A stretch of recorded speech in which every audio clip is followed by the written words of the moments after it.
I spent 16 years holding my family together. I paid off their debts, worked 2 jobs, and gave up my future for theirs. And all it took was one text to remind me that to them, I was never enough. We invited your brother's wife instead. She's more fun. That was it. No explanation. No apology. Just a casual dismissal of the woman who spent her entire youth fixing a life they were too tired to build. If you've ever felt used, overlooked, or cast aside by the very people you sacrificed for, you're not alone. Hit that like button, subscribe, and prepare yourself for a story of silent strength, painful realization, and the sweetest twist of karma. My name doesn't matter. I've never been the star in this family. Just the fixer. The one who stepped up when everyone else stepped out. I'm the elder sister. 4 years older than my brother. And when we were kids, life wasn't kind to us. My parents struggled to make ends meet. Bills piled up. My mother fell seriously ill when I was just 15. I can still hear the quiet sobs she tried to muffle through the bedroom walls at night. We took out loans to survive. And someone had to grow up overnight. That someone was me. I dropped out after high school. I wanted to study psychology. Maybe open a clinic one day. Instead, I found myself scrubbing tables during the day and packaging boxes at night. 16 hours a day. Every single day. For 11 years. And every penny I made, I gave to the family. I paid off half the loan. I covered utility bills. I even funded my younger brother's tuition when he got into a fancy engineering university. I never let him worry about money. He just had to study, succeed, and shine. And he did. He graduated top of his class. Got a great job in the city. Eventually climbed the ladder and married a woman from a well-off family. She was loud, charming, Instagram perfect. I stayed home. Quietly. Working. Saving.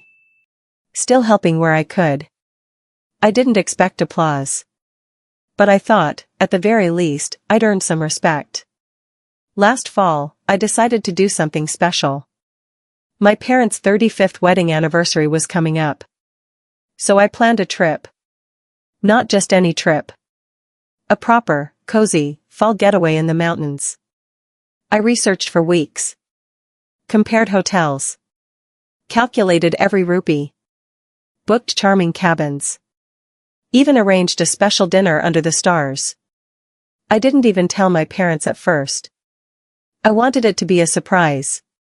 I told my brother, though. Sent him all the details. Asked him to keep it a secret. His reply? Sounds lovely. I'll let you know if we can make it.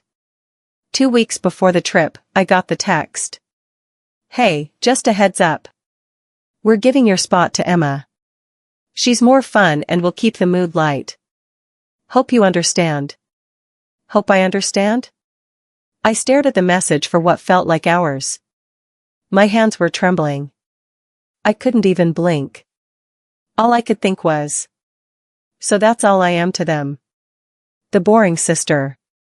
The one who doesn't look right in photos. The one who's always in the background, never the guest of honor. I didn't respond. I didn't argue. I didn't beg. Instead, I packed away the anniversary scrapbook I had made by hand, page by page, over the last 6 months. I deleted the folder of surprise dinner plans. I canceled my half of the reservation. And then, I stopped. I stopped answering their calls. I stopped being the family's unpaid assistant. I stopped sending money. I stopped fixing what they kept breaking. And the silence? It was deafening. No one came to ask what was wrong. No one knocked on my door. For the first time in my life, I let them experience what life was like without me holding it all together. Months passed. Then karma arrived. My brother had an accident. Nothing fatal, but serious enough to put him on bed rest. His wife, Emma, She stuck around for 2 months. Then packed her designer bags and left. No savings. No backup plan. All those years of earning, spending, impressing, and not once thinking to build a safety net. He called me. I didn't answer. He messaged. Can we talk? I didn't reply. And just like that, the house of cards he built with my sacrifices collapsed. Sometimes, revenge doesn't need to be loud. Sometimes, the most powerful thing you can do is walk away.